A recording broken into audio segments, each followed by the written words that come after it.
Well, I'll turn it over to you to get started. That I don't think so. I think if I might hit display, but I don't. If y'all would just put on mute in Buffalo if you could. Thanks. To begin, we note the following: that Jesse Olzak, representing the Director of the Budget, Chris Curtis, representing the Commissioner of Taxation and Finance, are participating via video conference from the Division of the Budget's Conference Center at the Capitol Building, room 131 in Albany. And Hope Young Watkins is participating via video conference from HCR's Buffalo office at Electric Tower, 535 Washington Street, Suite 105.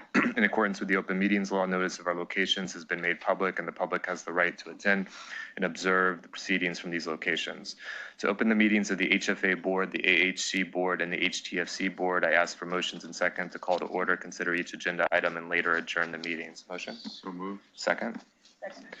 Now ask for individual votes from the members of the HFA Board, AHC Board, and HTFC Board, starting with Chairman Weiss. Aye. Commissioner Wisnauskas. Aye. Mr. Olzak.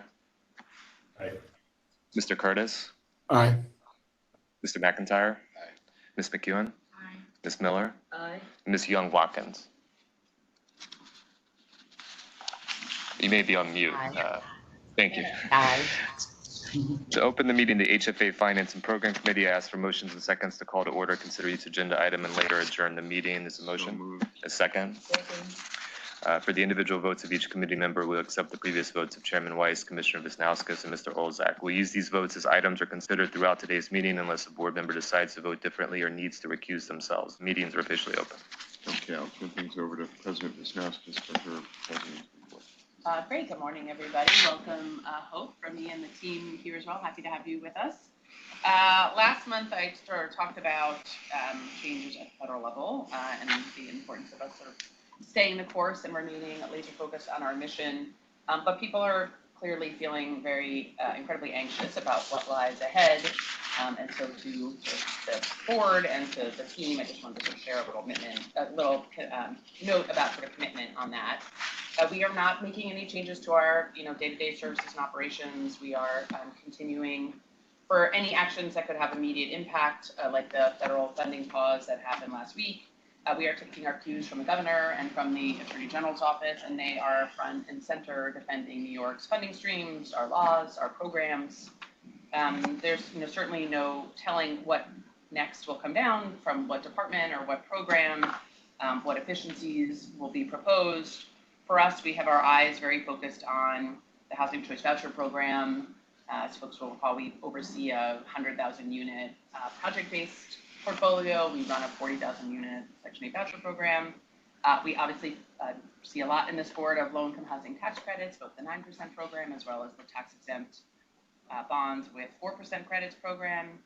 We see coming through HTFC, CDBG, and home grants. We are working with many housing authorities across the state who are impacted by this as well. So, in addition to the things we're doing that are our sustainability goals, our infrastructure goals, homeownership resources, our housing policies, we feel very impacted by all the changes going on at the federal level. But, I think as you see today, and you'll continue to see month over month, you'll continue. May I have your attention, please? May I have your attention, please? This is your Fire Safety Director. At this time, I ask all fire safety team members to report to the 7th floor who's attending the morning session of the training. Okay. At this time, I ask all fire safety team members scheduled for the morning session to report to the 7th floor for training. Thank you. Okay. You'll see today in the agenda, we have CDBG awards coming through for our vacant property program. We have clean energy funding. We have our ADU +1 ADU program. We see some weatherization assistance. So, and you'll see, we'll continue to see both the diversity of the work that we do at this agency, coming through the board. And as you all know, in addition to the stuff that comes through here, we have oversee the city's million rent stabilized apartments. The breadth of the work that we do in the state is very broad. I'm going to be up in Albany at the end of the month doing my budget hearing. But I just sort of wanted to say to all of you and to everyone else, we are committed to our mission. We are committed to the programs that we run, and we will continue to serve New Yorkers in the way that we do now through this somewhat turbulent times. Thanks. I'll turn it back to you, Steve. Okay, thank you. 10. All right, so we're going to begin with the HTFC agenda, and the first item is the adoption of the consolidated minutes, which will be deemed approved absent any corrections. Item 2, New York State Community Development Block Grant Vacant Property Clearance Program Award. Crystal Laughlin. There's going to be a copy up right there. Hi, Crystal. Good morning. Hi, good morning. Can you hear me okay? Yes. Okay, thank you. So the Office of Community Renewal has launched a new open round funding opportunity last year, offering up to $10 million in CDBG funding to support demolition and clearance projects. This month, we are advancing the second application for award. The Village of Fort Edward in Washington County has requested $275,000 to assist in the demolition and related costs to clear 2 vacant and structurally unsound buildings. The village has determined that the properties have deteriorated beyond the point of rehab, and they need grant support to remove the structures that are posing health and safety hazards within the village. We're requesting board approval to award up to $275,000 and enter into a grant agreement with the Village of Fort Edward. Details are in the memo and briefing sheet, and I'm happy to answer any questions. Thanks, Crystal. Thank you. Well, Now before the HTFC board is a resolution transmitted in connection with this item. Assuming the motion and second previously recorded, all in favor, please say aye. aye. Aye. The motion is carried and the resolution adopted. Item 3, New York State Community Development Block Grant Economic Development Program Award. Crystal, you're up again. As you know, we make about $15 million in CDBG funding available in an open round application for CDBG eligible economic development activities. This month, we are advancing one award recommendation for $180,000. This is a proposed award for the Village of Penn Yan in Yates County to support the Penn Yan Diner. This support is needed to reopen the diner and expand operations following a fire. Full details are in the memo and briefing sheet, and I'm happy to answer any questions. Thanks, Crystal. Now before the HTFC board is a resolution is transmitted in connection with this item. Assuming the motion and second previously recorded, all in favor, please say aye. Aye. The motion is carried, the resolution adopted. Thank you. Item 4, Leading in Lead Prevention Pilot Program Awards. Crystal. The 2024 and 2025 New York State budgets each appropriated $20 million to support lead hazard remediation and rental units. Last year, HCR launched the Leading in Lead Prevention Pilot Program to provide grant funds to assist owners of multifamily rental properties with costs associated with lead hazard remediation. The program is designed to align with Department of Health initiatives and specifically serve DOH-identified communities of concern, which are communities having elevated health risks and disparities. This month, we are seeking approval to award our second round of funding to local administrators serving 24 communities of concern throughout the state. Specifically, we're requesting approval to award over $21 million in funding and enter into grant agreements with the 18 awardees identified in the memo. Happy to take any questions. This is great. Thank you, Crystal. Thanks. Well, Now before the HTFC board is a resolution transmitted in connection with this item. Assuming the motion and second previously recorded, all in favor, please say aye. Aye. aye. The motion is carried, the resolution adopted. Thank you. Item 5, Land Bank Initiative Awards. Crystal, last one. Last one. OCR offers an open round request for applications to allow land banks to request land bank initiative funding as new project needs arise. This month, we are seeking approval to award just over $5.6 million among 5 land banks. Awardees include Buffalo Erie Niagara Land Bank, Essex County Land Bank, Greater Syracuse Land Bank, and the Capital Region Land Bank, which covers Schenectady and Amsterdam, and the Wayne County Land Bank. The land banks are using the funds to support a variety of activities, including pre-development work, acquisitions, demolition, building stabilization, rehab, and construction. Sometimes these are as standalone activities, and sometimes the funds are used to complete projects from start to finish. I think I mentioned this before, but we're trying to allow the land banks to embrace the flexibility of the funding source and really meet their specific local needs. I'll also highlight that some of this funding this month is going to 3 land banks that are participating with us in what we're calling the cross-mod pilot. Through a competitive round, we selected 3 land banks to work with us to test pricing and the permitting and approval processes for siting HUD code manufactured homes as infill and new development housing. We've identified an approved vendor through an RFP process, and the land banks are now contracting directly with that vendor to purchase the homes. We're providing this funding to support the purchase and installation fully of the cross-mod homes in Schenectady, Syracuse, and the town of Newcomb up in Essex County. And these homes will be sold to low or moderate income home buyers in each of these communities. The pilot is underway. We're very excited about it, and I'm hopeful that we'll have good news and more details to share within a couple of months. So thank you for your consideration, and I'm happy to answer any questions from the members. That's great. Thank you. Thanks, Crystal. Sounds like we need a field trip. That's amazing that we've gotten to that point. Yeah. It's been a long time, and I think it's a great trial, and I hope it leads to a lot more. We will definitely, if we don't get there, we will come with photos so folks can see. Yeah, It's great. really, we're really excited. Okay, thank you, Crystal. Will? And now before the HTFC board is a resolution transmitted in connection with this item. Assuming the motion and second previously recorded, all in favor, please say aye. Aye. The motion is carried. The resolution adopted.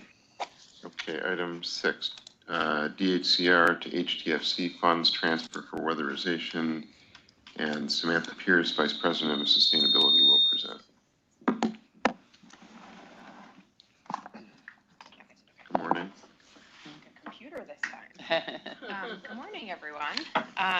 My first item up before the board is a request to transfer up to $4 million from our DHCR Weatherization Assistance Program funding to our weatherization program side under HTFC to fund both our staffing that's hired under and employed under our HTFC weatherization program, as well as to bring on some consultants to perform necessary work such as Davis-Bacon compliance. Happy to take any questions. That's federal funds? These are federal funds, yes. Are they in hand? They are not in hand, so these ones are still flowing as of this week. And so as soon as we make the motion to allow the funds to transfer, we can draw down on the funds. We don't generally like pull down entire like federal grants. So it's different sort of by grant, but in this case, we would be drawing it down. And we'd actually ourselves this goes through. Correct, the yeah, our controller's process. office. It's not even our drawdown. But given the current situation, is this going to be done wholesale? You're going to So this take is the entire amount? Yeah, this is unfortunately the way this particular grant is structured. We're not allowed to request funds in advance of expending them. We can only expend once we've expended the funds. Yeah, it's like a reimbursement based. Okay. Is there a way to get invoices in advance? Sort of thinking about anticipated spending? Yeah, we've definitely been looking at some creative solutions. I just want to be clear that this particular request is for our own internal admin expenses, so there's not a ton of creativity, as I understand, that we can come up with there. The next discussion will be more on the programmatic side, but this is to cover our own internal expenses. So this is pulling it from the federal government to the state, and then you'll continue to draw it the way you typically would, just not from the feds, but from the state.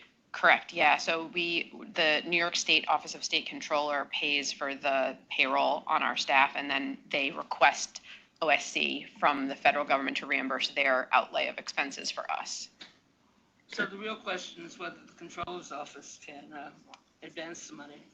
Yes, and we've seen payments have been going out, so that's been happening to Ruth Ann's opening remarks. Okay, thank you. Well, Now before the HTFC board is a resolution transmitted in connection with this item. Assuming the motion and second previously recorded, all in favor, please say aye. aye. The motion is carried. The resolution adopted. Item 7, creation of HTFC heap weatherization program. Samantha, you're up again. Great, thank you so much. So the second item is actually an extension of a board approval that happened in December 2023 to create the HEAP program under the HEAP weatherization program under HTFC, whereas we had received approval and ran a program to transfer DHCR weatherization funds under our HEAP source of funding under HTFC for efficiency purposes. And what I'm requesting before the board today is the allowance to transfer an additional $50 million of our HEAP federal funding under that program creation to expand our HEAP weatherization HTFC programming. Don't worry if you couldn't totally. It's a lot of acronyms. But. Yeah. A lot of acronyms. Apologies. Happy to take any questions. This one is for programmatic dollars, so I'm happy to answer any additional questions you might have on that. Thank you. Well, now before the HTFC board is a resolution transmitted in connection with this item. Assuming the motion and second previously recorded, all in favor, please say aye. Aye. The motion is carried and the resolution done. Great, thanks. Item 8, Billion Oyster Project Subrecipient Agreement, and Rachel Weeder, Chief of Staff, Home Ownership and Community Development, will present this item. Good morning. Good morning. At the Office of Resilient Homes and Communities, we're seeking authorization to extend our contract with a nonprofit organization called the Billion Oyster Project, and to increase their budget by $2.5 million. They're starting a third, this would authorize them to start a third phase of the work that they'd be doing with us. And it's to implant oysters on breakwaters that we have finished construction on that are off the coast of Staten Island. It's the living portion of the Living Breakwaters project. It was a rebuild by design competition project that won, that we've been administering with CDBG DR funds. This portion of the funding that we'll be giving to the Billion Oyster Project will be state appropriated funds. Are we advertising on Staten Island that we are doing this investment? This has been well known. Yes. Okay. We've done a couple press events, like when we dropped the rocks. Yeah. I mean, they're not rocks, but whatever. When we dropped all the stuff in the water, there was concrete. Go concrete. There was a press event. How many oysters do we get? There's a lot. There's going to be 2 generations of oysters that are required under our DEC permit. So we're aiming to contract with them for this work now over the next few weeks, and then that'll get them on the timeline to be able to plant oysters this summer, and then they wait until the next summer to do the second iteration. So we're now providing housing for oysters. That's right. We are housers here. Talk about why the oysters. Yeah. Oysters help clean the pollution from the water, and they'll help attract other wildlife to sort of suction onto these breakwaters, and it creates an additional sort of wave breaking barrier. So it's a resilience. So It is a increases the resiliency. resilience. It does. So Rachel, this is the 5th amendment under this contract. Yeah. And I'm just wondering, I mean, when we approved this the first time, did we anticipate the use of the money over a number of years? Yeah, we've just been giving it to them as they've been doing different phases of work. They did permitting for us. They did educational programming with the public schools in New York City around oysters. And so now doing another amendment to give them the third phase of the work. Yeah. So I'm wondering, just as a matter of sort of board governance, if we could authorize the future use when we initially approved matters like this, and then just get an update as opposed to having to come back to the board for approval. Certainly something we can. You asking so that it doesn't have to constantly come back to the board? Well, and this is the 5th amendment that we've Right. done, and I'm just wondering whether there's a, maybe a more productive way of, More efficient more efficient way. government way. Yeah, that's So a good that's, suggestion. We'll take a look. Yeah. Do you anticipate more minutes? For this contract, I do not. I do anticipate coming back to the board, though, within the next year, are on the oysters, because part of our permit with DEC requires years of monitoring. And so we are going to bring on a firm to help us do the monitoring that's associated with this work. And so we will need to come back and contract with an entity to do that. Yeah. Yeah, no, I think an update would be helpful, but, you know, so mechanically, some of these I think can be This next kind of set up in piece advance. would be probably with a different firm unless this Yeah. this nonprofit applies to our procurement. But so then it would be sort of a separate request for authorization to contract. Got it. Yeah. Okay. Thank you. You actually see samples to make sure that Well. in fact we're getting good oysters. I mean, do you really want to eat oysters that are in the? No. Maybe. Although we can ask about oysters for the Those famous Staten Island oysters. The one question on the This resiliency, project needs work. on the resiliency projects, are we actually engaging with insurance companies? I know like there's a handful of insurance companies, like particularly that provide insurance to homeowners in Staten Island. Obviously, investment in resiliency is supposed to have benefits, so just thinking about like ways to, again, weave this through benefits for communities from this investment. We have, not specifically with this project, but we have been trying to engage with the Insurance Trade Association to talk about some of the resiliency projects we're doing. We have not been able to sort of have a list of resilient, like home improvement items for resilience that homeowners would definitely get a reduction on insurance with. If you think there's introductions you could make, that would be helpful. It's definitely something we're also interested in exploring more. Yeah, I mean, whether it's, I've been having a conversation with like Aon and Swiss Re and other folks on the reinsurance side who are also very influential in driving policies down to that. So just interested because they're obviously interested in solution finding as well, given the fact that like they would rather be issuing policies than pulling out a market. That's right. The stuff always impacts obviously on resiliency of communities, not just, so. Definitely. Thank you. I have one more item. Yeah. Now before the HTFC board is a resolution transmitted in connection with this item, assuming the motion and second previously recorded. All in favor, please say aye. Aye. Motion is carried. The resolution adopted. Okay, item 9, Lero Engineers Incorporated Project Management Support Services Contract. Rachel. This one has also been to the board for amendments multiple times.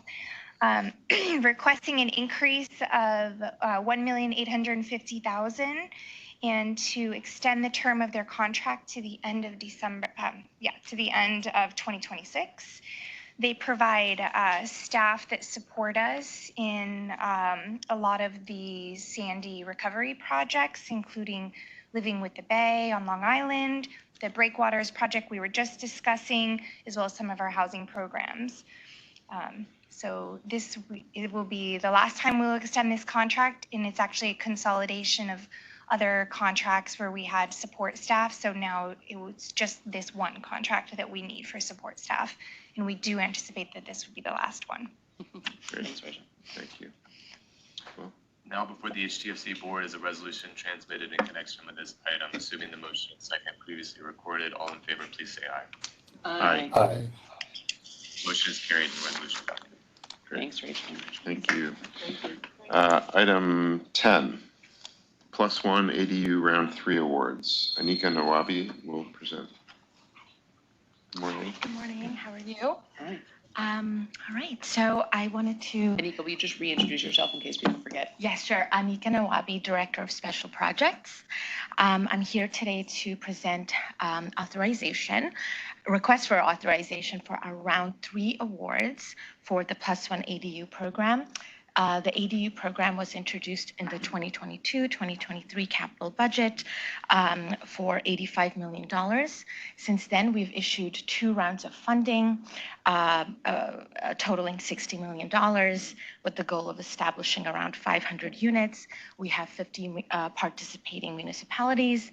For Round 3, we are seeking authorization for an additional 21 to get into contract for another $21,996,750 with 9 administering partners who will be expanding the program to 38 municipalities. And so we are seeking authorization to get into contract with these 9 administrators. How many ADUs have we done so far for this program? Yeah, so far we have under construction around 20 units. 2 have been completed on Long Island and Shelter Island, and we have about 110 homeowners who are under contract and in different stages of development. What is the average grant per ADU? Yeah, so the program allows up to $125,000. However, obviously the costs for these projects are averaging around 150, 170, and so homeowners are coming up with the difference. And it varies across the state, I assume. It does vary, yes, absolutely. And Anika, so the 85 million was originally approved. Yes. Originally there was 60 million, that left 25. We're doing another 22, that leaves 3. Are you coming back to us for 3 more? We are yet to decide what we're going to do with the remaining. And yeah, we're still ideating what we're going to do with that. Okay. Mm-hmm. Thank you. I was actually with the mayor of Amherst in DC several weeks ago, and they were talking about their ADU program. Yes. And they did a presentation to mayors from all over the country about that program. Amherst, like outside Buffalo, Amherst? Yeah. And like very successful, really showcasing their ADU program. I think it would be good for actually us to see that presentation because it also shows that it's working like outside of major markets. Absolutely. And it's really successful, and a lot of other mayors were really interested in the work. And I was like, yeah, and they've been a big proponent of that work and presenting on its stuff. So it's amazing. Yes. I will say, I live in Tarrytown. We passed an ADU. Yeah. A year and a half ago. I don't think we've had any applicants because there was such vehement Really? response against ADUs. So we have a lot of ADUs that are illegal. We have, I think, one application where they're legalizing an illegal ADU, but the community was completely against it. Right. I shouldn't say that. The loudest voices were against it. And I think that put fear in homeowners wanting to go for a permit. It's good to see them listed in here as a community. Yes. Because the people that need them need money. Right. There's a lot of seniors that are Absolutely. unable to come up with the money to actually get an ADU to benefit so they can stay in their homes. Right. So I'm thrilled, frankly, to see Tarrytown on the list. Yes, and for this program, we specifically procure letters of support from the zoning authorities, from the town supervisors, and so, town of Tarrytown has supported that, and yeah, it shows that a lot of towns do want this type of program in their communities, so. Your mic just. Oh, I'm sorry. Great. Thank you, Anika. Yeah. Thank you. Thanks, it's great. Now before the HTFC board, and I should note for the record that Ms. Young Watkins has recused herself from this item. Now before the HTFC board is a resolution transmitted in connection with this item, assuming the motion and second previously recorded. All in favor, please say aye. Aye. The motion is carried and the resolution adopted. Okay, item 11, Enterprise Making Moves Program, and Daniel Byer, Vice President, Rental Assistance Programs, will present the item. Daniel? Good morning. Can you hear me? Yep. Okay, great. This is a annual resolution to authorize funding for the Making Moves program, which is our mobility counseling program in New York State. Proud to report that we're going to be adding 2 new programs this year, one in Rochester and one in Syracuse. This will complement the programs we already have in Erie County, Long Island, Ithaca, and the Hudson Valley. So each year we authorize the funding for Enterprise Community Partners, who oversees this program on our behalf. They have some funding left over, so we're able to ask for a reduced amount. The total request is $2.7 million to get through the next year, with a budget of around $4.3 million. So Daniel, just to that last point, so 4.3 million is what you expect to need. You're only asking for 2.7 because they have money left over from previous years. So $1.6 million was left over from previous years. I'm just wondering, how is that possible? How are we, not spending all the money that we're approving? I think that what's happening is that the NOFAs take a little bit longer than expected. When we do the budgets, we've already done 2 NOFAs. When we did the budgets, we assumed that those programs would be in operation all year, but that wasn't the case. Also, the FSS pilot that we initiated in last year's budget has yet to start. We had to go through some legal research there, but we're ready to launch that now. So you're saying that once this program is actually underway, you finish the NOFA process, et cetera, that we should be in fact using all of the money? Yeah, yes, I think so. It just took a little longer than expected to get the groups under contract. Okay. I'd just like to know, like, my organization does work with enterprise, like, I'm not involved in it, but just want to put that out for the record. Now before the HTFC board is a resolution transmitted in connection with this item. Assuming the motion and second previously recorded, all in favor, please say aye. Aye. Aye. The motion is carried and the resolution adopted. Okay, thank you. We're going to table item 12, and items 13 through 16 are information only, so there'll be no presentation unless requested. Can I ask why we're tabling 12? We're going to deal with it, and then it's a repeat HFA, item. got it. Yeah. Okay. Thank you.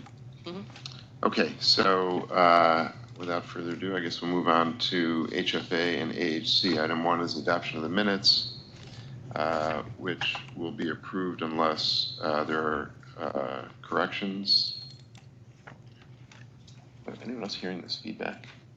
Yeah, but I can read it. Yeah. Okay, item 2, Edgemere Commons, A2, City of New York, Queens County. And Russell Lee, Vice President Multifamily, and Emilio Veras, Assistant Vice President, will present the item. Very men in black sort of look today, gentlemen. Good morning, everyone. Good morning. Yeah. Good, you can't see the cat hair. No, I cannot.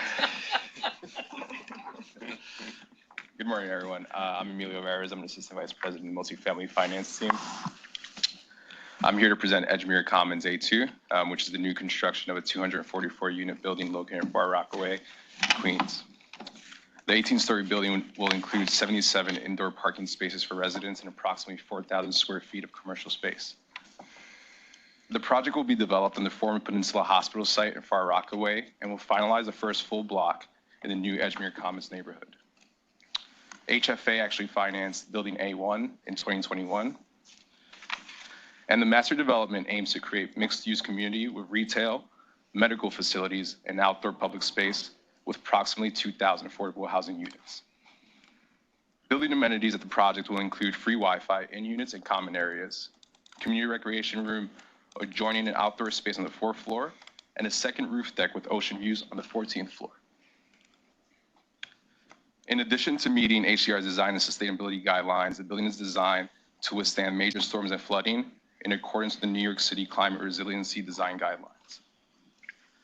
Tishman Speyer is the developer, and it will be their first all affordable project financed by HFA. Most recently, in December 2024, Tishman closed financing for 160 Van Cortlandt Park South, a 339-unit mixed-income development in the Bronx, funded by HPD. Lastly, Tishman is working with Urban Upbound, a local organization, to provide recruitment and training services for local hires. Thank you, and we're happy to answer any questions. Thank you. Yeah, given the location of this project, could you go into a little bit in terms of the flood resiliency measures? Yeah. So in the board memo, we actually highlight a lot of what's being done, but what's happening at the ground floor is really a lot of dry floodproofing of all affected occupied areas and wet floodproofing of parking and back of house. They've designed a resilient landscape around public seating areas, really on Beach 52nd Street. And we can provide additional details on the climate. What about the structure of the building itself and this design? Where, for example, is the heating plant located, or was there provision being made for electricity? Given that they're complying with New York City's 2023 climate resiliency guidelines, I'm assuming they've accounted for the proper location of that, but we can certainly look into the specific design on where the components are located. Yeah, usually it's elevated. That's what I'm concerned about, yeah.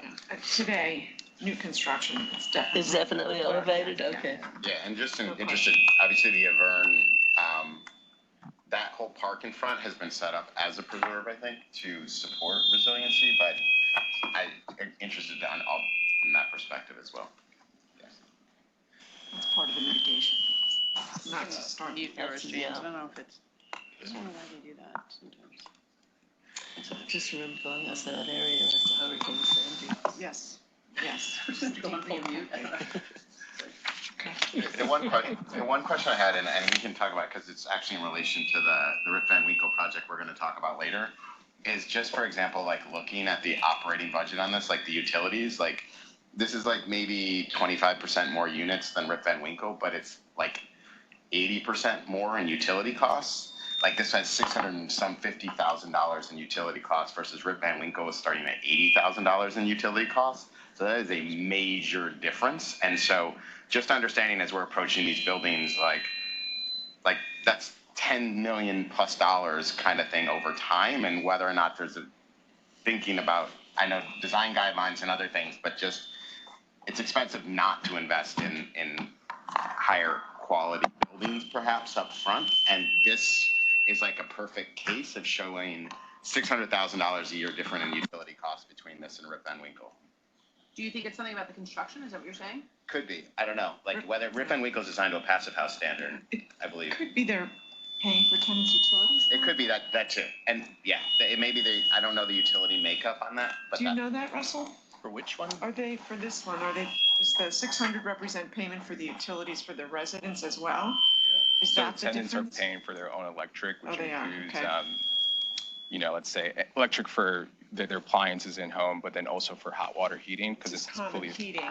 Yeah, the utilities in the budget would be for common. RIP. The tenants are paying their own. It could be RIP that's paying for the heating. Yeah. But yeah, I just think that's something that stuck out to me in terms of that. The other thing too is on the solar side, there's been a ton of innovation and technology that allow tenants to receive benefits of solar, and that you can actually sort of size larger systems, and then ultimately, like, I was on a panel actually with a guy from a company that does this, like it's called Shine. But like, I think that's interesting exploring so that you can actually size larger solar systems and then accrue that benefit down to the tenants. So there's actually a program coming down the pike, Solar for One, which I think HPD already kind of employs. Samantha at some point will probably be talking about it, where there's incentives. We're going to be providing grants for solar, which will benefit tenants in certain ways. They have to meet certain incentives in order to benefit the tenants. So yeah, that's sort of on its way. Right to the tenants is really important. Yeah, it allows for larger systems because most people size their solar based on common area usage. Okay. Yeah. Right. And it's worth noting that, you know, we're underwriting to solar savings and utility analysis.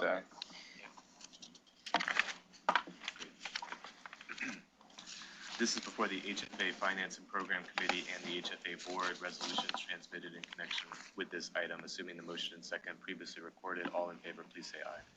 Aye. Aye. The motion is carried and the resolution is adopted. Yes, and I'll note for the record that Chairman recused himself from that vote. Okay, item 3, Rip Van Winkle Apartments, City of Poughkeepsie, Dutchess County. Russell? Thank you.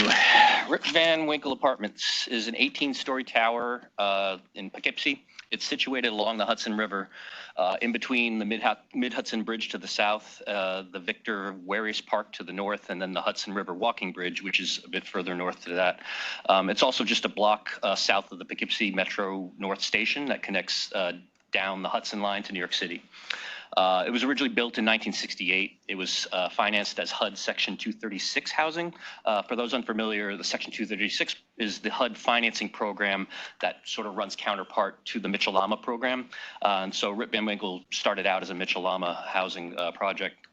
As within its rights, the project opted out of the program in 2004, but was subsequently refinanced with HFA tax-exempt bonds and tax credits as an all-affordable tax credit Section 8 housing project. So that's where it resides now under a current regulatory agreement that's in its extended use period. Had the HUD RAD 2 program, which was a conversion program for Mitchell-Lamas in Section 236 housing, had been around at the time, Rip Van Winkle probably would have gone that route. It would have been able to take advantage of higher rental assistance through the Section 8 project-based assistance that it receives.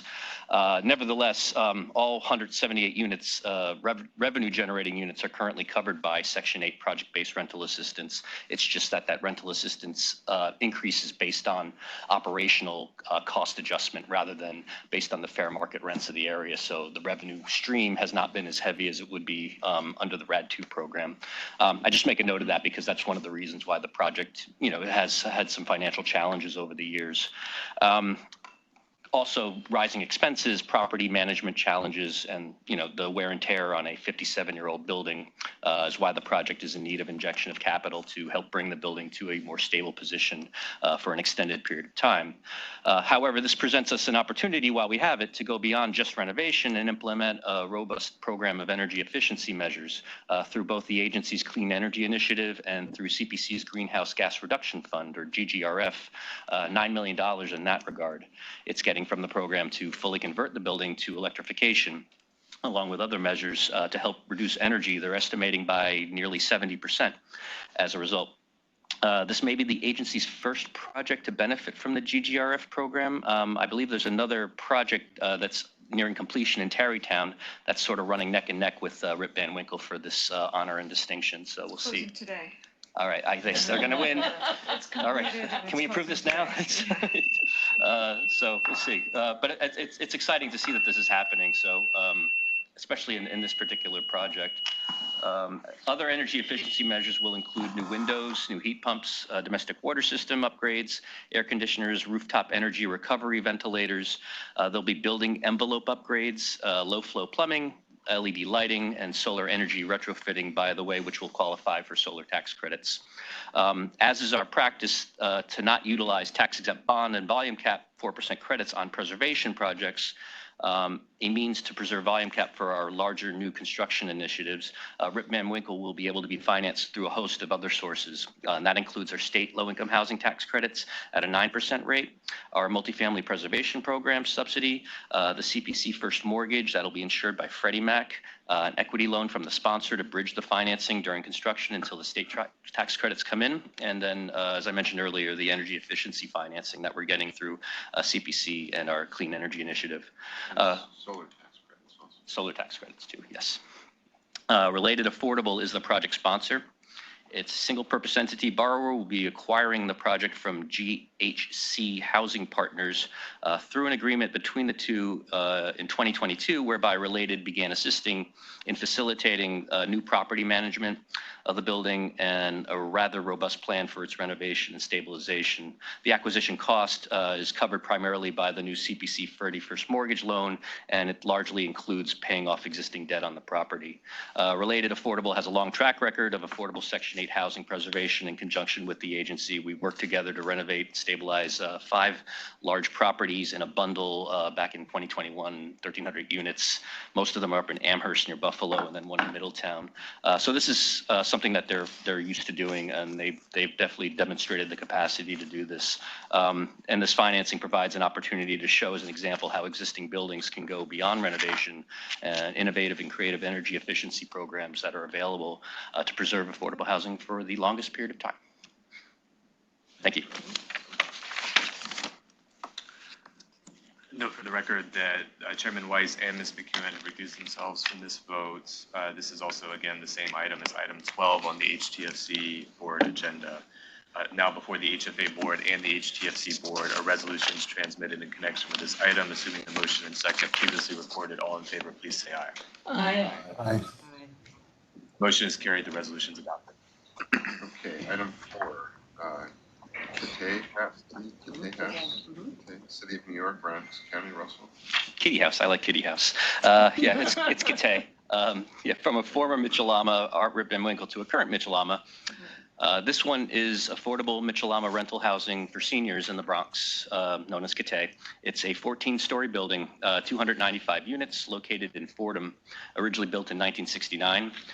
Senior housing, the original plan was more of like a traditional senior services design. So there's a common kitchen and other facilities for senior services. Over the years, it's not proved so practical for the building as a whole, especially as some of the units, and most of these units are studios, by the way, with a few one bedrooms, don't have kitchens. So again, similar to Rip Van Winkle, there's an opportunity here to go beyond just renovation and rehabilitation to modernize the layout of the building, make it more energy efficient, to preserve it for a longer period of time. Our agency's Office of Housing Preservation works with me and my team to identify and prioritize the state's assets that are in most need of addressment. This includes our Mitchell-Lama portfolio. So Kitty is one of those identified projects in our portfolio. Catay will utilize financing through our Mitchell-Lama loan program subsidy to cover rehabilitation and energy efficiency upgrade costs. The project will use a construction period loan from Greystone to cover acquisition costs, and that will convert to a permanent Fannie Mae insured loan at completion. Seniors at Catay will continue to benefit from meal and healthcare services coordinated by the property manager. The property manager will become the owner of the building upon the refinancing. Amenities for the residents include the common kitchen facility, a dining hall, recreation rooms, a doctor's office, and on-site parking. The current owner of the property is the new Jewish Home, an unrelated party to the borrower, who will be selling the building, as I said, to the current property manager, which is Citadel Care Centers and Metropolitan Realty Group. Their intimate knowledge of the property has allowed them to sort of coordinate well with the tenants and come up with a comprehensive scope of work and a feasible financing plan. Based on an integrated physical needs assessment that was completed in 2023, noted that there are structural frame and building envelope issues, window and insulation and electrical systems that are in fair to poor condition that need to be rehabilitated.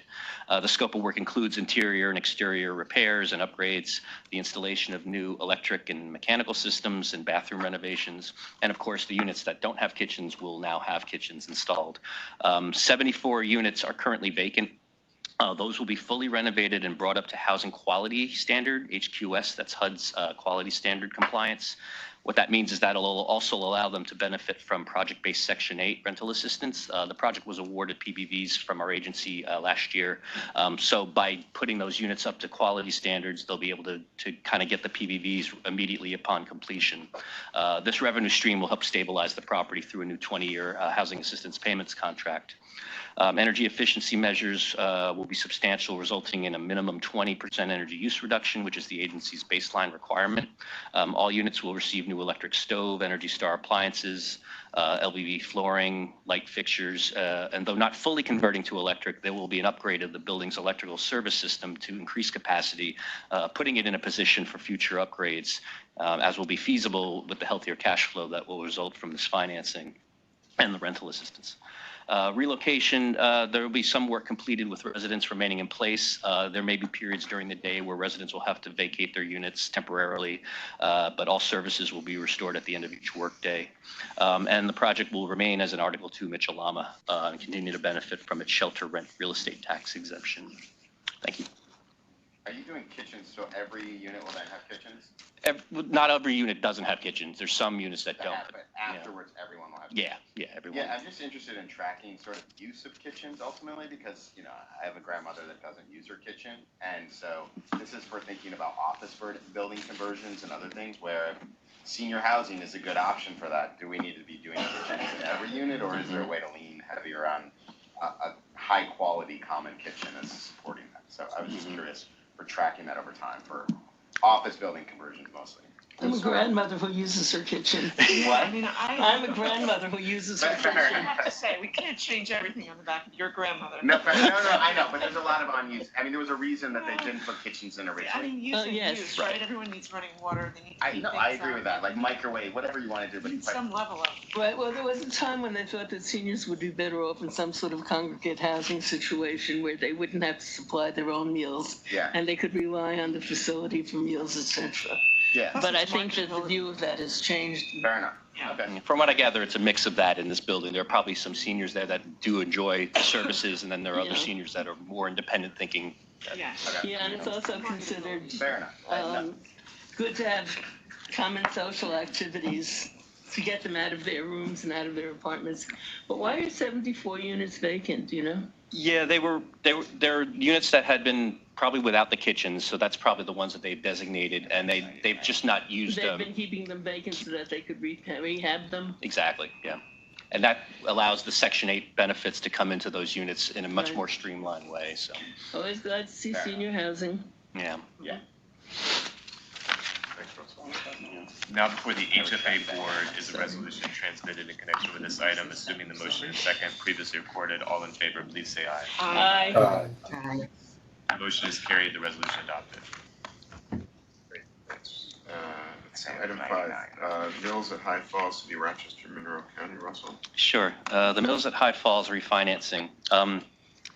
As this project was permanently converted in 2010, 10. The Mills at High Falls, it's an all-affordable 67-unit housing project in the city of Rochester. It's had difficulty maintaining its financial solvency in general due to rising expenses and limited revenue. Classic case. The situation was exacerbated during and after the COVID pandemic.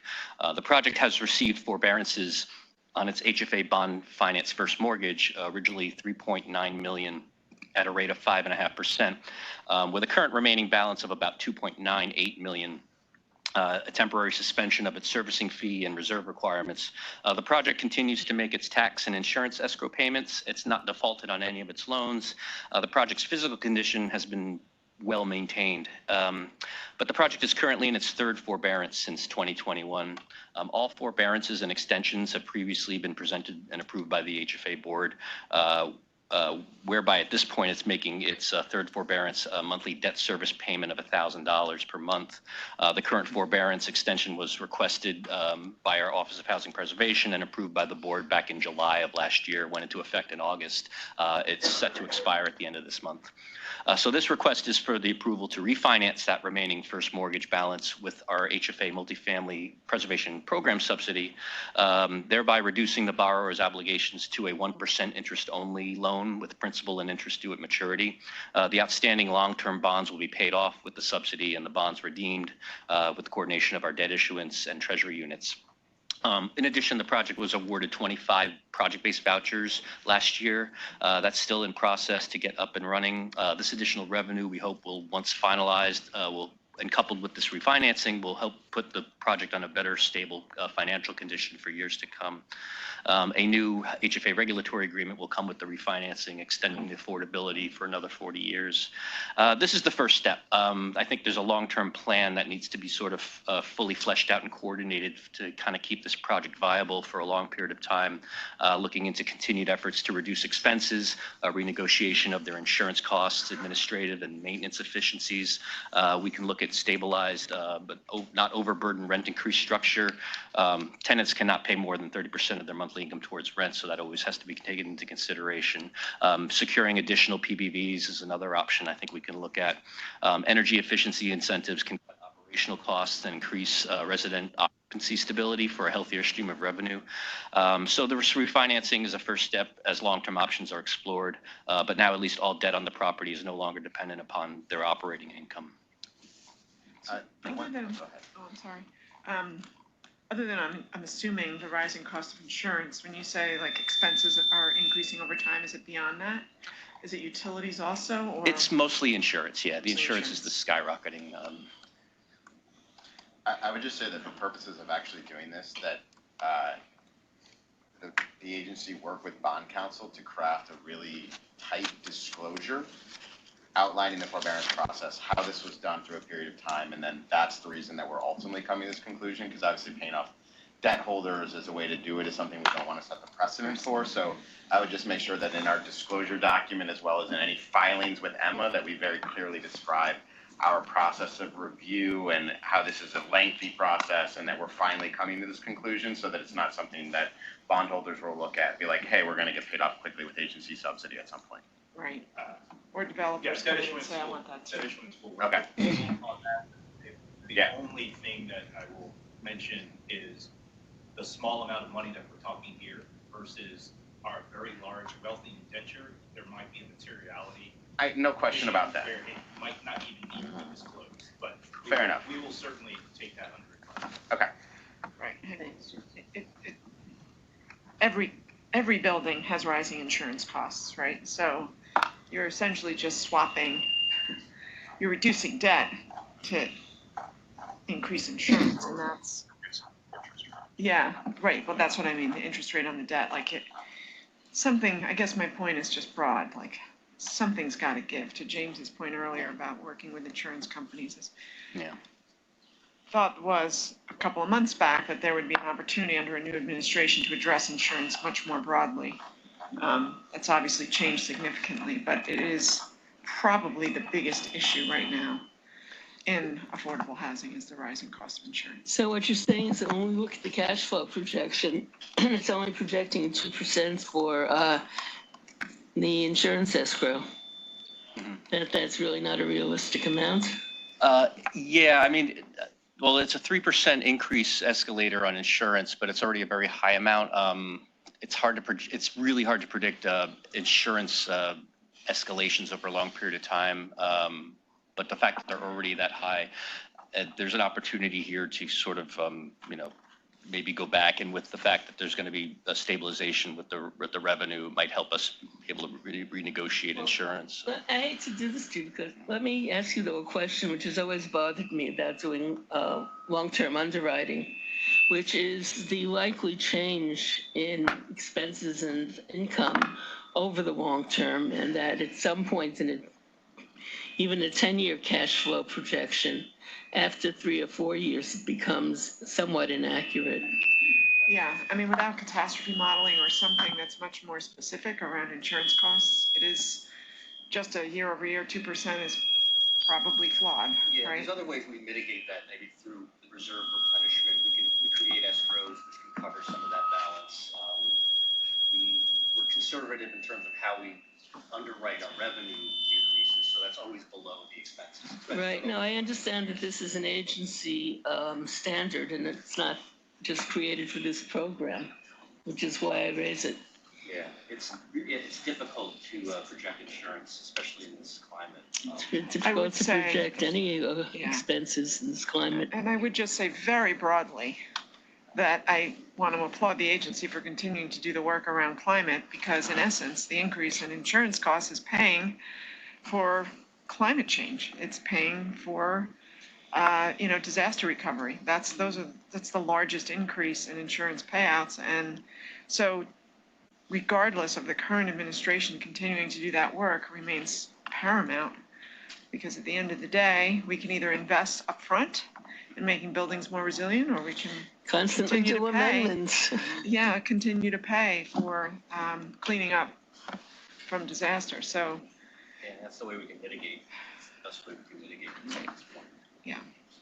Anyway, I do underscore that there is a need for some additional view on how we reserve beyond, or using operating reserves that we hold in the tax credit deals. I know those are precious, and we like to sit with them until the end of the financing, but considering the use of operating reserves over time for increasing insurance is another way to be able to do something like this and feel good about you're not going to be back in 3 years or 5 years. Yeah, exactly. Great, thanks, Russell. Well, Now before the HFA board is a resolution transmitted in connection with this item. Assuming the motion and second previously recorded, all in favor, please say aye.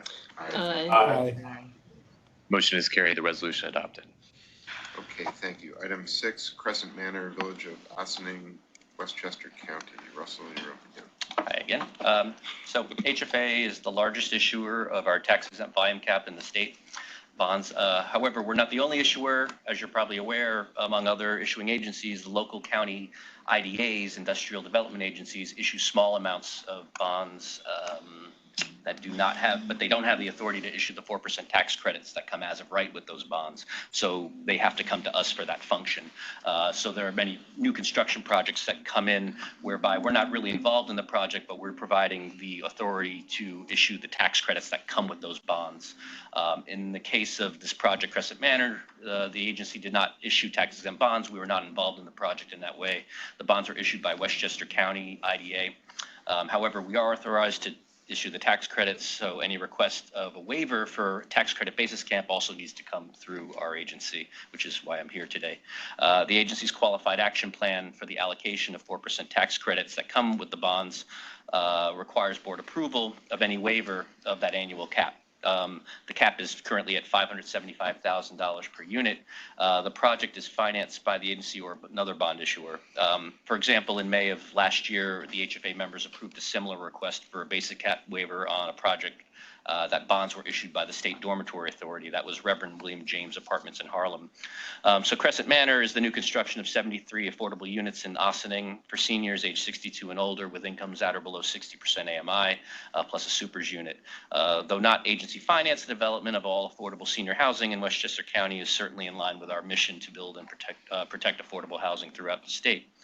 Due to significant costs associated with the construction of the project, a delay in closing, the limitations to the project's full benefit of tax credit equity as described, the project is requesting an increase of that basis cap waiver in order to close the financing gap. The waiver request is going from $575,000 to about $622,000 and change. It will generate approximately $3.5 million in additional equity to the project without expending any state resources. The eligible cost of development is eligible for based on the actual eligible tax credit cost of the development, which is where they come up with that number. The agency has permitted a waiver of its cap in certain cases where projects are located outside of a HUD QCT qualified census tract or difficult to development area. Those areas will automatically give a 30% boost to the tax credit equity, but this is not located in one of those areas, so it can't benefit from that. Also, we consider projects that are senior projects in New York City, Long Island, or Westchester County that are subject to prevailing wage requirements, because that increased costs, and another reason why eligible basis waivers can be beneficial. And also our Brooklyn initiative, we look at this. So Crescent Manor qualifies for 2 of those conditions for such consideration. Thank you. Thank you, Russell. Thanks, Russell. This project is subject to prevailing wage or no? Yeah. Yeah. I have a general question again. Sorry, it's just that given the uncertain economic and financial environment, it leads to questions about financing future projects, and even projects that we're approving now, by the time they're actually financed, what the impact is going to be. So, for example, on the value of the low-income housing tax credit, given the possibility that tax rates are going to change substantially, especially amongst those income groups that benefit from the sale of tax credit or from the purchase of tax credits, that it will diminish the value, et cetera, and that, of course, is going to affect the financing of the project. What happens in that instance? It just comes back to us for... That's what's been happening for the last 5-10 years, or certainly since the pandemic. Yeah. You get close to closing, there's a gap. It pauses the project. You go out and you look for another source. You find something, you come back, right? Or you ask the agency for more, you ask the lender for more. We all expected rates to come down. They haven't come down. It's just our industries. It's just the way it is. I mean, but these are locked in. I mean, these are developers that have contracts with syndicators for a rate that they are responsible for. But as we future go, deals, as we go forward, and I think people are probably pricing in some of that. Yeah. You know, we'll start to see that before it even happens at the federal level, priced in here. But these projects won't come back because they're in contract. Yeah, and we're seeing that on the projects that haven't come here yet, that we're working on. That you're working on, yeah. We're seeing spookiness in the industry in terms of the tax credit rates, in terms of the amount that they're willing to put in. And it's not just the tax credit deals, it's the smaller deals also for a myriad of reasons. It's just the world we're living in. This is a great project, though. Any senior project is a great project. Well, that's true, but this is, I know this project, not because of CPC, I have no conflict whatsoever, but this is a terrific project. It's great. Ossining is really, we have another project that's sort of in the hopper there too, so it's nice to see. Like these downtowns are, and they're great. They're downtown, they're walkable, they're important for these communities. Great, thanks. So I note that Chairman Weiss has recused himself from this vote. Now before the HFA board is a resolution transmitted in connection with this item. Assuming the motion and second previously recorded, all in favor, please say aye. Aye. The motion is carried. The resolution adopted. Thank you. Thanks, Russell. Item 7, 143 Washington Street, Newburgh, Orange County, and Burke Blackman, Director of Distressed Asset Initiatives, will present the item. Hi, good morning, everyone. Coming to you live from Hampton Plaza here at my desk. This is a request to use $2.25 million in small building participation loan program subsidy for the gut rehab of a vacant 3-story row house and the construction of a 3-story addition, which will create 15 apartments in downtown Newburgh, Orange County. 5 studio units will be ESHI funded supportive units. They'll be reserved for persons age 50 plus who are reentering the community from incarceration. The other 10 units, which are a mix of studios and 1 and 2 bedrooms, will be affordable at 80% AMI. The Osborne Association will be the supportive services provider for the 5 ESHI units. It's part of their Elder Reentry Initiative, an innovative program that has recently been expanding outside of New York City. The property is mere blocks from Newburgh's central business districts. It's currently owned by the Newburgh Community Land Bank and has been vacant for over a decade. The land bank selected this project and the developer through an RFP process, and they'll be providing almost $290,000 in pass-through grant funding from OCR's land bank initiative. They're also selling the building into the project at a fifth of its appraised value. The city of Newburgh is also contributing a $50,000 grant toward the architectural design. It'll be a fully electric building. Hot water will be included in tenant rent. Project amenities include in-unit washer and dryer for the larger units, the 1 and 2 bedrooms. There'll be a shared laundry for the studios, as well as indoor bike storage and a landscape backyard. The developers here are the principals of an MBE and WBE certified planning and development consulting firm based in New York City, BJH Advisors. They've completed several smaller residential projects, but this will be their first use of agency funding. This project will address multiple agency goals. It enjoys local support and will reactivate a long vacant corner in Newburgh's developing downtown core. So we are happy to recommend it for funding. Great. The only thing I add on that is the artwork on the existing vacant building, like, is that important to preserve? Obviously, it looks like someone had done that, and I wasn't sure if that was something we should be sensitive to as part of this. So those panels were part of an installation that I believe was coordinated with a local festival. Those boards have been on various land bank buildings. I assume they will reutilize them, but they were specific to an installation for a festival, I think, frankly, during COVID. So they've been up for a while. Okay. Thanks, Bert. Note for the record that Ms. McEwen has recused herself from this vote. Now before the HFA board is a resolution transmitted in connection with this item. Assuming the motion and second previously recorded, all in favor, please say aye. Aye. Aye. The motion is carried, the resolution adopted. Okay, the following item on the agenda is a consent item. There will be no presentations unless requested. Item 8, award of AHC grant funds for certain projects listed in the agenda. This is before the AHC board, a resolution transmitted in connection with this item. Assuming the motion and second previously recorded, all in favor, please say aye. Aye. Aye. The motion is carried, the resolution adopted. Okay, the remaining 2 items on the agenda are information only, and there will be no presentation unless requested. Okay, I guess we'll now take steps to adjourn the meeting. Sure. So we're going to adjourn the HTFC, HFA, and AHC meetings, and then we will open up the SONYMA meeting. Assuming the motion and second previously recorded to adjourn the HTFC, HFA, and AHC board meetings, all in favor of adjourning, please say aye. Aye. The motion is carried, and the HTFC, HFA, and AHC meetings are adjourned. Great. Wait, are you going to format now when Martin will open the meeting? Sure. If we're ready, anyone needs a break? Okay. All right.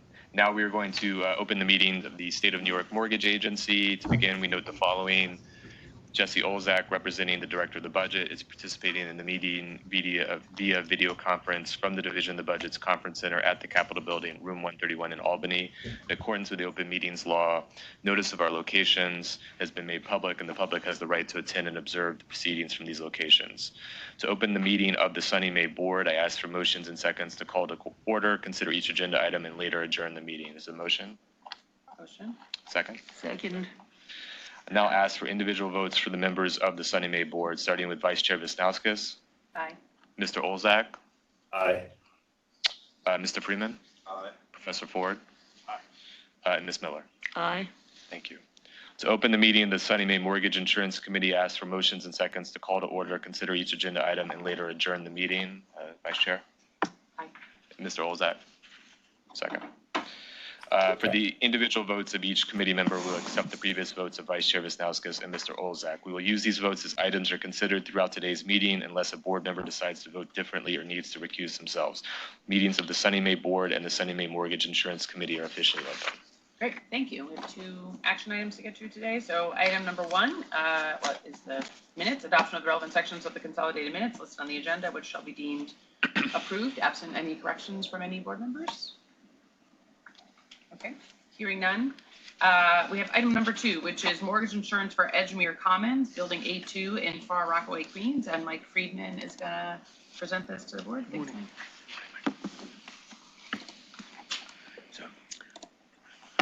This $16,050,000 HFA loan is for the construction of 244 all low-income units, including 73 supportive units. The supportive units will be funded through the New York State Empire State Supportive Housing Initiative administered by OTDA. This is a heavily subsidized project. There's $61 million in HFA Supportive Housing Opportunity Program loan. There's $71 million in federal low-income housing tax credits, $5.5 million in state credits. There's annual ESHI rent subsidy of $733,600 for these 73 supportive units. And there's full 420C New York City real estate tax exemption. The insured loan amount is $65,800 per unit, which equals 10% of the project's total development cost of $667,600 per unit. So this is a very efficient project for New York City. Any questions for Mike on this one? No. Okay, I think we had, I think, 1 or 2 other development items, but they got pushed to the April items. This is our only development item for. Just one question. Just what is about the range of time it took to get to this point on this project, roughly? From what to what? From somebody had a bright idea to where we are now. I mean, this project is the Old Peninsula Hospital out in the Rockaways. I don't know if you know that hospital or that site, but it was. It closed, and then it was purchased by a development company who did one building, and then that company decided to sell the site because the principal passed away. So a new company bought the site, and then this is their first or second, I can't remember, phase. It's a multi-phase site, as you can see. I think So again, from the time this individual passed away to somebody took over the property to now, what roughly is the time frame? What individual died? Russell would know better than I. Is that one who died? Yeah. Find out and come back to you, but it's been years. Yeah. In the making, probably at least 4 to 5 that I can think of. 4 to 5? Since the first building by the original development company was built, I think this site was probably purchased in the last 3 years or so. Yeah, They purchased it and then brought it in. We had to, anytime somebody comes into the agency, we are at least 12 months out from being able to finance their deal. So I'm not sure Mike would know all these details, but so. Yeah, I would say, I know that individual passed away about 6 years ago, and the first building was completed the next year. Mm-hmm. So that gives us about 5 years since then that they, then sold they sold right, the rest of the balance of the site. And then this is a multi-phase. It'll come in, the city is financing, I can't remember, I think it has 6 buildings, but the city is financing roughly half of them and we're financing half of them. So it will alternate between the city and us as they work through the phases of the project because it's all one big site. So we would expect to see another building on this site in, well, I won't say when we would expect it, but after they do the next site and then they come back to us for a subsequent, sorry, Russell, you can correct me if I'm saying anything. Yeah. That's wrong. It's an 11-phase project. 11 phases, very many, it's very big, yeah. Yeah. I don't know if that answers what you're saying, and because I'm probably not really answering how long until, from when I'm not totally sure how to answer the question about how long it takes from someone has a good idea to when it gets here, but this is a very long project because it's a big, complicated site. Well, you did answer that part, yeah. So thank you. I just have a question. It's a little bit confusing to me. Tishman Speyer owned the site itself? Yes. They own the land, but this isn't a ground lease. Pardon? This is not a ground. This is not a ground lease. The building now owns the land or the site. Yes. Right. Okay. Yes. And Tishman is no longer involved. No, they are involved. No, they're the developer. They are involved. Yeah. They create a legal ownership entity, partnering with a nonprofit in order to benefit from the tax exemption that the property will get. So that's why you'll have a separate entity for the legal ownership versus the borrower ownership, which is the tax credit beneficial owner. Yeah, but they are the managing member. Give Rob my regards.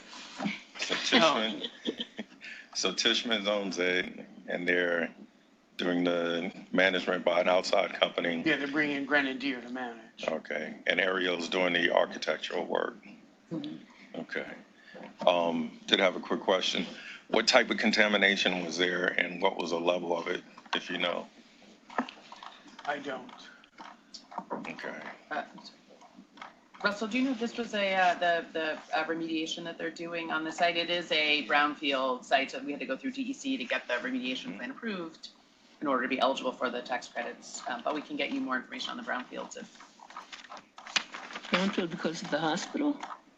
There's like a remediation plan that had to be approved by the DEC, which I think last year was approved in November. So that'll be part of the site work that needs to be done and those brownfield tax credits. All right. That was it. I like it. Great. Should we take this one for a vote? Sure. This is before the Sunny Mae Mortgage Insurance Committee and the Sunny Mae Board. Resolutions transmitted in connection with this item. Assuming the motion and second previously recorded, all in favor, please say aye. Aye. The motion is carried. The resolution is adopted. So we have 4 information items that we can do presentations on if requested. They are item 3, the DECO update that was included in the board materials, the current agency procurement contracts and the lobbying restricted period. Item 5 is the annual report for the Sunny Mae Community Restoration Fund, the CRF. And item 6 is the MIF activity report for October.